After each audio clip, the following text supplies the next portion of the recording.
नमस्कार दोस्तों, मैं राहुल सिंह राजावत स्वागत करता हूं आपका मेरे यूट्यूब चैनल पर। दोस्तों, जैसे कि हम एसएससी जीडी 2024 के प्रीवियस ईयर मैथ के क्वेश्चन कर रहे हैं, है ना दोस्त। तो आइए स्टार्ट करते हैं पहले क्वेश्चन के साथ। लिखा है if a diagonal of a rhombus are 48 and 64 centimetre, what is the perimeter of the rhombus. आप जानते हो दोस्त रोम्बस क्या होता है। तो रोम्बस बोलते हैं टेढ़े स्क्वायर को। टेढ़ा जो स्क्वायर होता है बस उसे ही क्या बोल देते हैं हम, रोम्बस बोल देते हैं, है ना। ना ऐसे ही बना दो, ज़्यादा ठीक है। देखो, अगर मैं बोलूँ तो इस प्रकार से,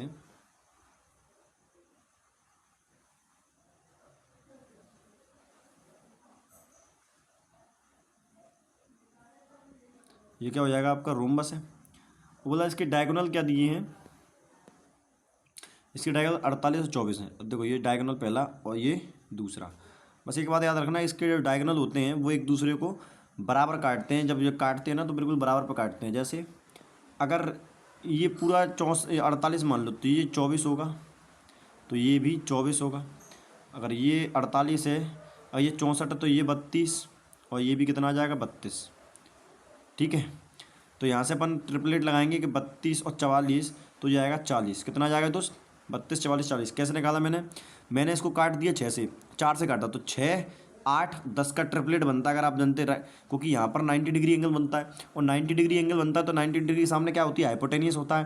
और आप जानते हैं कि 6 है, मतलब 6 8 10 है, तो ये ट्रिपलेट होती है 3 4 5 की। तो किससे मल्टीप्लाई हो रहा है ये, 4 से। 4 छक 24, 4 अट्ठे 32, 4 दम 40। तो अगर ये 40 है तो रोम्बस की तो सारी साइड क्या होती है, बराबर होती है। तो ये 40, तो ये 40 और ये 40, तो कितना आ जाएगा इसका पैरामीटर, आ जाएगा 160 सेंटीमीटर। कितना आ गया, 160 सेंटीमीटर। सिंपल क्वेश्चन था दोस्त, बस बाकी क्वेश्चन तो बहुत जल्दी होने वाले हैं। आप देखो उधर बोला गया एक वस्तु का अंकित मूल्य 45 रुपये, विक्रय मूल्य इतना है। तो देखो 45 की चीज़ 39 में बेच दी गई, कितना प्रॉफिट हो गया 6 का। कितने पर, 45 पर गुणा 100। 3 दूनी 6, तिपंचे 3 एकम 3, तिपंचे 15।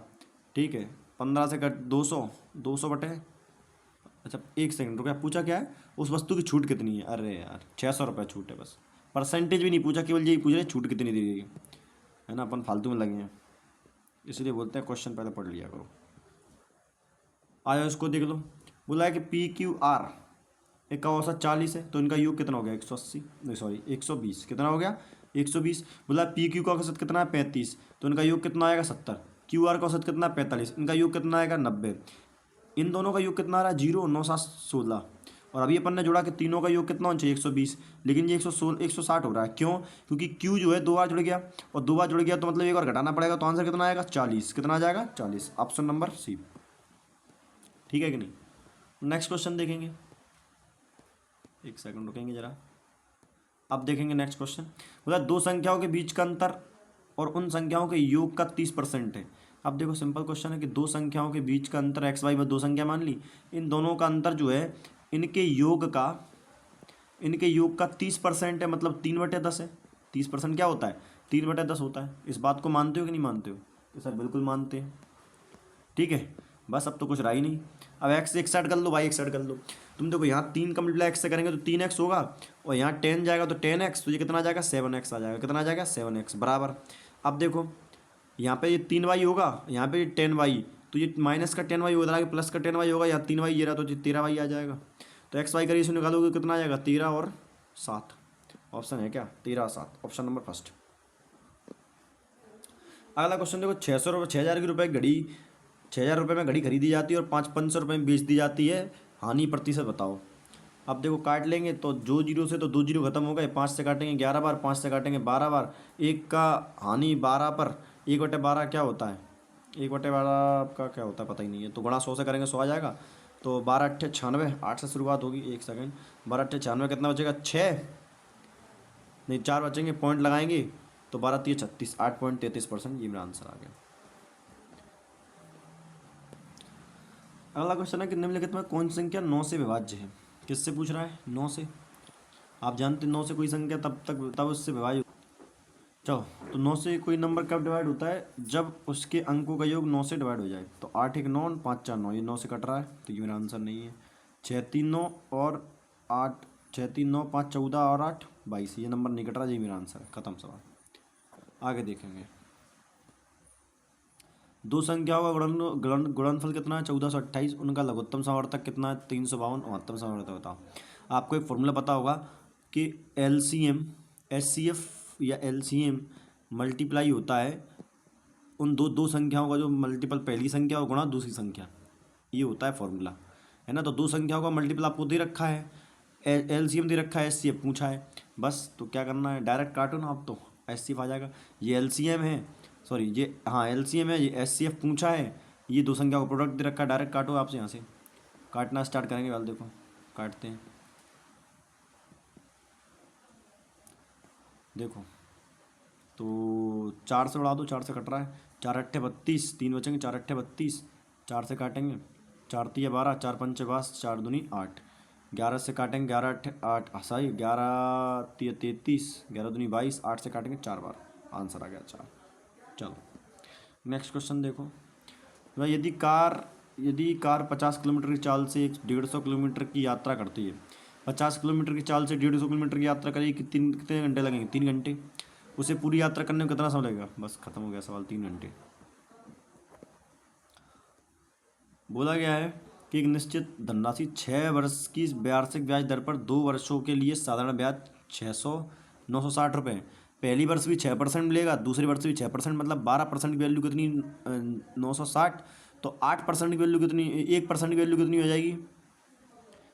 12 अट्ठे 96, यानी 8,000 रुपये। राशि कितनी आ गई दोस्त? 8,000 रुपये।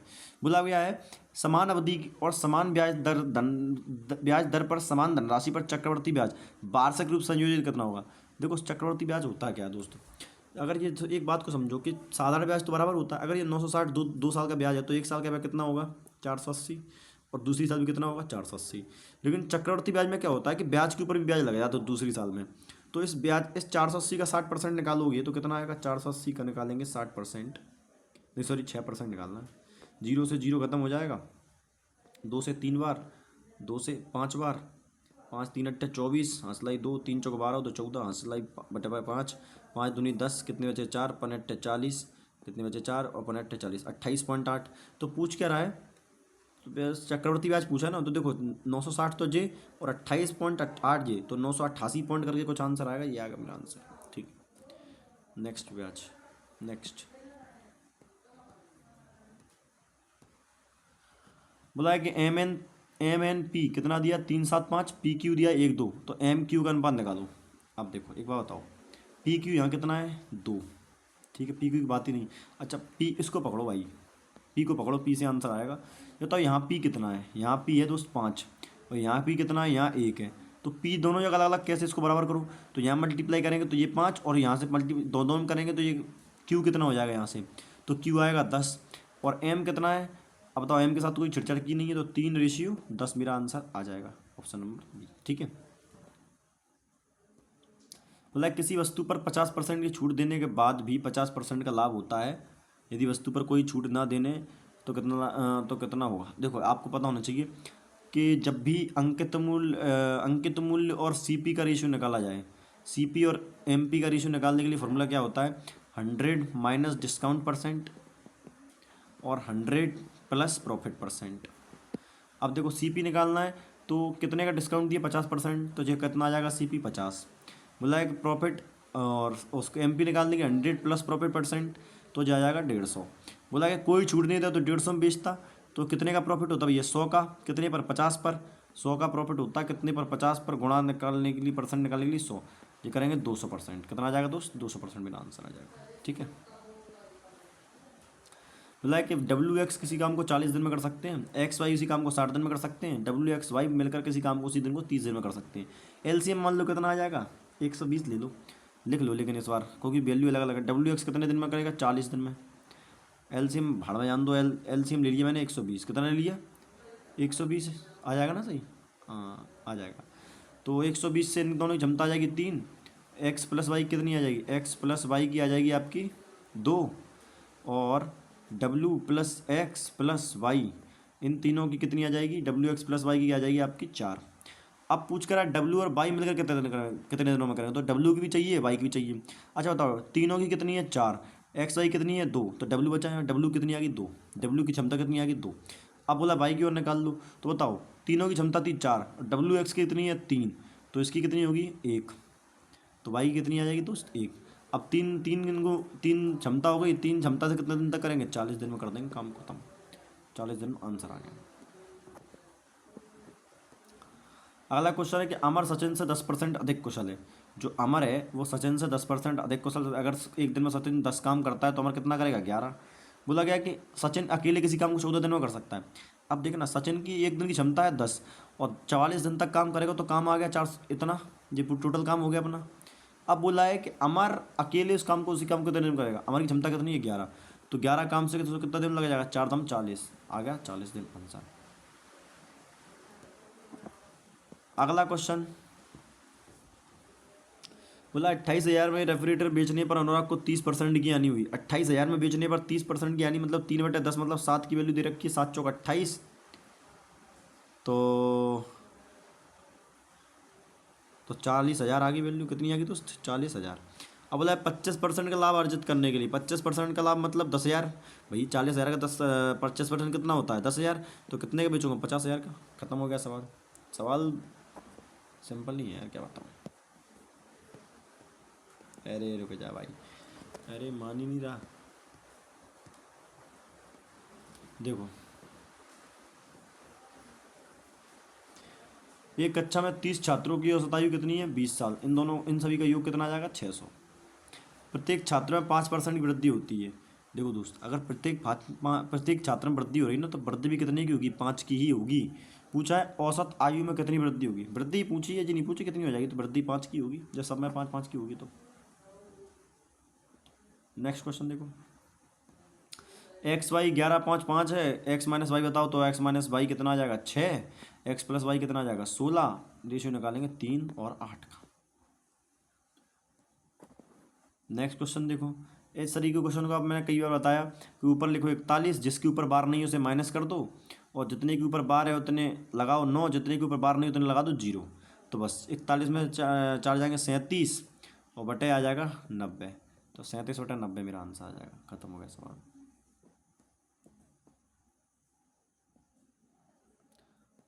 बोला है इनका एचसीएफ बताओ, एचसीएफ निकालना है मुझे। तो देखो एचसीएफ इवन नंबर तो मेरा एचसीएफ नहीं हो सकता, तो ये मेरा आंसर नहीं होगा। ठीक है ये 27 है, 27 चेक करो ये 9 से कट रहा है क्या, 8 5 13 13 2 17, 8 5 13 13 2 17 मतलब 27 मेरा आंसर नहीं होगा, क्योंकि एचसीएफ तो वही होता है ना जो सबको काट रहा हो, तो ये तो नहीं होगा। तो 29 चेक कर लो भाई, 29 एक में ही चेक कर लो आराम से आंसर आ जाएगा। 29 की टेबल में यूनिट डिजिट 8 कब आता है, 9 का, 9 दो बार में आता है 18, है ना। मैं यूनिट डिजिट चेक कर रहा हूँ।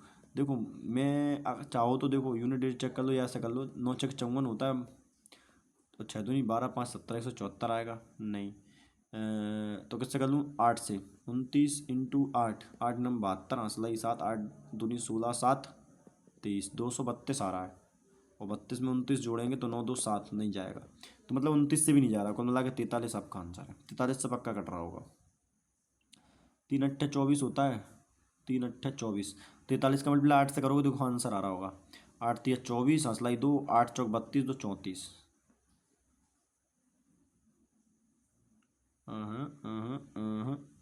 43 घटाऊंगा इसमें से, 43 7 बार करूँगा तो आ जाएगा।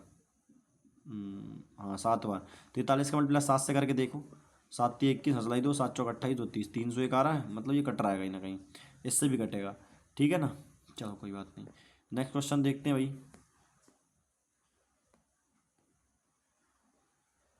साफ करो इसको, अरे हटना भाई। मतलब 1 किलोग्राम गेहूं के मूल्य 50% की वृद्धि हुई, और वृद्धि भी कितनी हुई 25 रुपये की, तो नया मूल्य बताओ। देखो 50% वृद्धि हुई, मान के चलो कि कोई 50% पर फ्रैक्शन वैल्यू होती है 1/2, कोई 2 कीमत थी, एक की वृद्धि हुई तो कीमत कितनी हो गई 3, लेकिन ये बोल रहा है कि वृद्धि कितनी की हुई 50 से, हमारे हिसाब से वृद्धि कितनी हुई है एक की वैल्यू कितनी आ गई 75 25, तो 3 की वैल्यू क्या पूछेगी 75, खत्म हो गया सवाल, है ना। अगला क्वेश्चन है लास्ट, एक निश्चित धनराशि 3 वर्षों में प्राप्त साधारण ब्याज इतना है, 3 वर्षों का, उसी धनराशि पर 10 वर्षों का ब्याज कितना होगा। अगर 3 वर्ष में इतना कमाता है तो 1 साल की वैल्यू निकाल लो 82 पे, तो आ जाएगी 3 की गुणा कर देना 10 से, तो बोला है कि 3×5 = 15, 2 3 7 3 8 24, नहीं 3 9 27 है ना, और एक बचा 3 चौक 12, 5940, 10 से मल्टीप्लाई करेंगे 5940। ठीक है दोस्त, तो ये था आपका पेपर। कोई भी दिक्कत हो आप प्लीज़ कमेंट करें, हम उस पर कुछ ना कुछ सुधार जरूर करेंगे। धन्यवाद।